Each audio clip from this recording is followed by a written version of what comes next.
Voltando com o nosso estudo de aspectos naturais do Brasil, nessa aula vamos falar da hidrografia brasileira. O que é hidrografia mesmo? Hidrografia é a parte da geografia dedicada ao estudo das águas de um determinado espaço, ou seja, ao estudo dos recursos hídricos. Antes de falarmos da hidrografia brasileira, precisamos lembrar de alguns conceitos importantes. Vamos começar pelo conceito de bacia hidrográfica. O que é uma bacia hidrográfica? É uma área ou espaço em que há um rio chamado rio principal, é o maior e mais importante, geralmente ele termina no mar, e todos aqueles rios que jogam suas águas no principal são chamados de rios afluentes. Toda a área ou espaço entre o principal e seus afluentes ganha o nome de bacia hidrográfica. E a bacia hidrográfica, ela leva o nome do rio principal. Bacia do Rio São Francisco. O rio principal é o Rio São Francisco. Bacia do Rio Paraíba do Sul. O rio principal é o Rio Paraíba do Sul. Outro conceito importante são as águas subterrâneas. Águas subterrâneas são as águas formadas abaixo da superfície, graças à infiltração da água da chuva, que vai descendo e se acumula no subsolo. Nós temos três principais níveis de águas subterrâneas. O primeiro nível, mais próximo da superfície, é o chamado lençol freático. Um pouco mais profundo, temos o lençol artesiano ou profundo.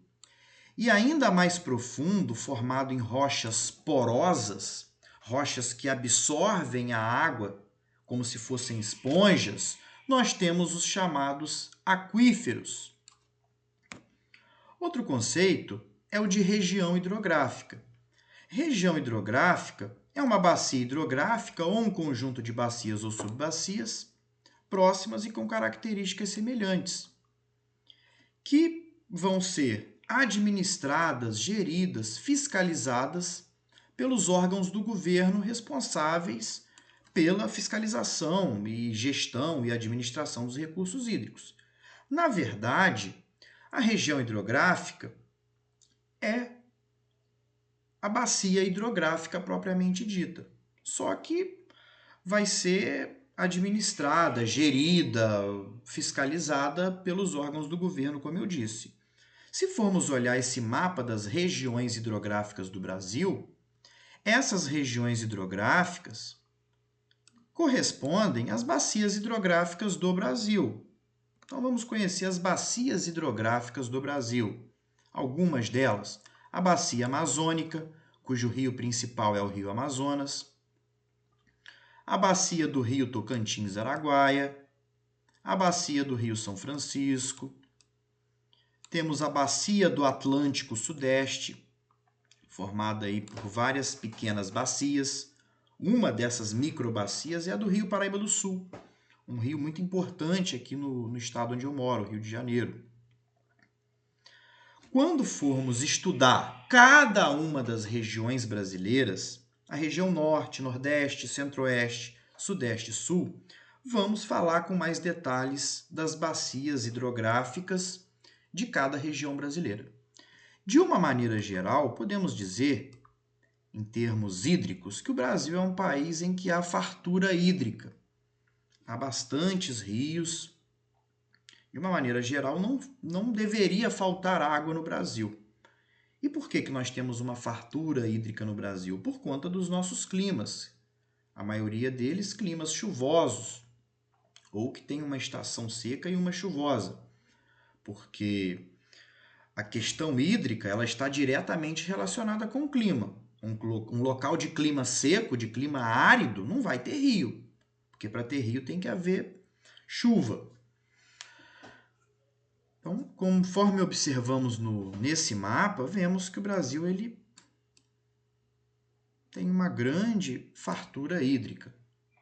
Ah, mas falta água de vez em quando em alguns lugares do Brasil. O problema hídrico no Brasil não é por conta da falta de rios, e sim por conta da má administração, da má gestão dos nossos recursos hídricos, que são desperdiçados, não há manutenção do encanamento, não há uma boa administração dos reservatórios, e isso causa a questão, das vezes, da falta de água. E também não podemos dizer que os rios eles se distribuem por todo o território brasileiro. Tem uma parte do Brasil em que há uma quantidade menor de rios, que é o sertão nordestino. Isso por conta do clima semiárido desse espaço.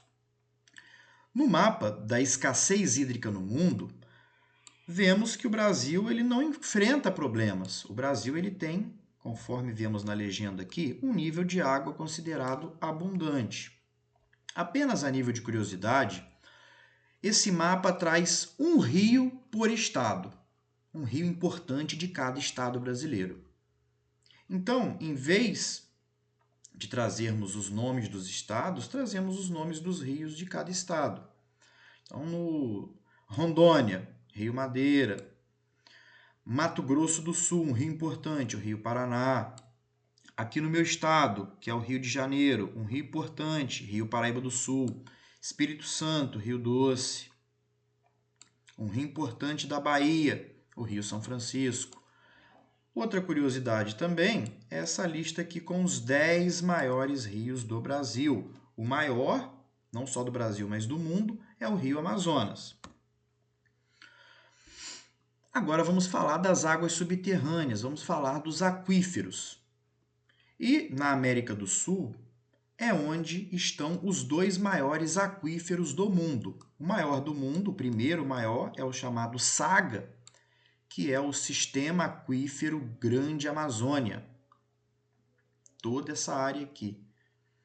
E o segundo maior aquífero do mundo é o Aquífero Guarani, ocupando toda essa área de amarelo no mapa aqui. Todos esses 2 aquíferos estão presentes no território brasileiro e também são tão grandes que vão além das fronteiras do Brasil para outros países. O Sistema Aquífero Grande Amazônia, que é o SAGA, 1,3 milhão de quilômetros quadrados e um volume d'água de 162 mil quilômetros cúbicos de água. E o Aquífero Guarani, 1,2 milhão de quilômetros quadrados e um volume de água de 39 mil quilômetros cúbicos.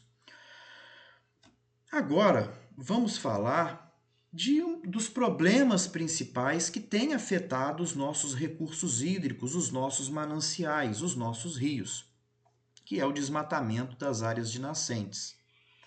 O desmatamento das nascentes das florestas vai fazendo com que os rios sequem. Porque como que funciona? Nós temos a chuva, a floresta ela tem essa grande importância, a água cai sobre a floresta, desce, infiltra, formando as águas subterrâneas. Quando essa água subterrânea ela aflora, é formado o rio. Então, com o desmatamento das florestas, os rios eles vão secando. É de suma importância preservarmos as florestas, onde estão as nascentes dos principais rios. Florestas protegem mananciais. O desmatamento dessas áreas florestais vai fazendo com que os rios sequem, além de outros problemas ambientais, como o assoreamento dos rios que veremos mais à frente. Outro problema sério também que tem causado escassez hídrica, diminuição no volume da água do rio, é o desmatamento da Amazônia. E o que o desmatamento da Amazônia tem a ver com os rios aqui na região sul e sudeste? É o seguinte, da floresta amazônica a evapotranspiração, ou seja, é da floresta que é lançado umidade no ar. A água da própria floresta evapora, que é o que a gente chama de evapotranspiração. Essa umidade vai virar nuvens, que vão ser trazidas pela massa de ar, chamada MEC, massa equatorial continental, e vai trazer chuva. As chuvas vão alimentar os rios. Desmatando a floresta, nós temos uma evapotranspiração menor e uma quantidade de chuva menor. Assim, os rios têm o seu volume também diminuído. Agora vamos falar dos usos da água no Brasil. Quais são os principais usos da água doce no Brasil? Geração de energia, usado nas termoelétricas, na indústria, na mineração, nos poços artesianos para abastecer as populações principalmente rurais, navegação, turismo e lazer, abastecimento urbano, lançamento de efluentes de esgoto, abastecimento animal, abastecimento rural, pesca e aquicultura e irrigação. É a atividade que consome a maior parte da água doce no Brasil, mas tem a sua importância. A irrigação é para a produção de alimentos. Não é por isso que a gente vai deixar de economizar água. Não, precisamos continuar utilizando a água de forma racional, evitando desperdícios. Agora vamos falar de saneamento básico, já passando para a parte final do nosso assunto. Saneamento básico é um serviço formado de 4 subserviços, vamos dizer assim: tratamento de água, coleta e tratamento de esgoto, drenagem das águas da chuva e coleta dos resíduos sólidos. Lembrando que resíduos sólidos é o lixo. Então, saneamento básico é esse serviço de grande importância prestado à sociedade, que é formado de 4 itens, de 4 outros serviços: tratamento de água, coleta e tratamento de esgoto, drenagem urbana ou drenagem das águas pluviais e coleta dos resíduos sólidos. Agora vamos passar para o abastecimento de água.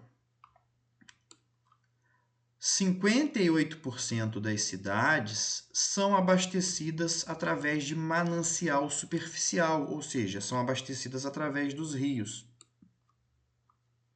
E 42% restantes das outras cidades são abastecidos por manancial subterrâneo, ou seja, por águas subterrâneas, lençóis freáticos, lençóis artesianos e aquíferos. Grande parte das moradias brasileiras tem água encanada e tratada. No entanto, a maioria dos municípios não apresenta estação de tratamento de esgoto. Apenas 43% da população conta com esse serviço no Brasil. Então, vamos observar aqui a situação do saneamento básico no Brasil. Para cada 100 pessoas, o esgoto é 43% coletado e tratado, que é o ideal. 12% solução individual, que são pessoas que utilizam o sistema de fossa séptica, que é uma cavidade subterrânea feita de cimento onde o esgoto é armazenado. É muito usado nas áreas rurais.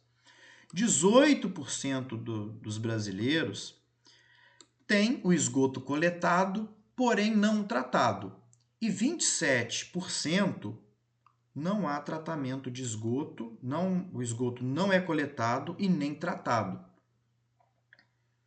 Então, nós temos uma porcentagem grande de pessoas hoje no Brasil que o esgoto corre a céu aberto, o esgoto não é coletado e nem tratado.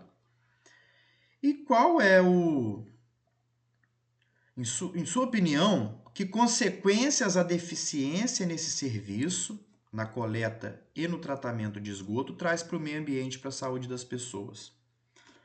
Polui os rios e esse esgoto correndo a céu aberto, além do mau cheiro, dos insetos indesejáveis que vai atrair para ali, ele emite uma quantidade muito grande de bactérias, causando doenças.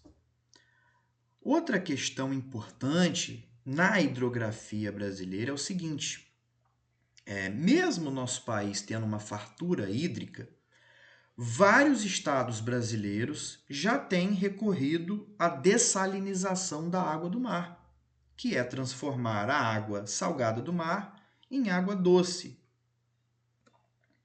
Inclusive, vemos uma reportagem aqui já levantando a hipótese de fazer a dessalinização da água do mar em São Paulo. Para engenheiro israelense, Israel é um país considerado expoente na dessalinização. Para engenheiro israelense, dessalinizar a água do mar é opção para amenizar crises hídricas em São Paulo. Então já existe essa ideia de São Paulo dessalinizar a água do mar para poder ter uma quantidade suficiente para momentos em que não tem tanta água suficiente para abastecer uma população gigantesca. Então é uma solução para complementar o abastecimento de água. E para terminarmos, vamos falar de um problema ambiental relacionado à hidrografia, que é o chamado assoreamento dos rios. É o seguinte, essa vegetação que existe às margens do rio, ela é chamada de mata ciliar. A água da chuva vai cair e vai infiltrar, graças à vegetação, que diminui o impacto da água da chuva. Quando a mata ciliar é destruída, a água da chuva vai cair com força e vai causar erosão do solo, vai destruir o solo e vai jogar essa terra, esse solo, esses sedimentos no rio, enchendo o rio de terra, enchendo o rio de solo, enchendo o rio de sedimento. É um problema chamado assoreamento.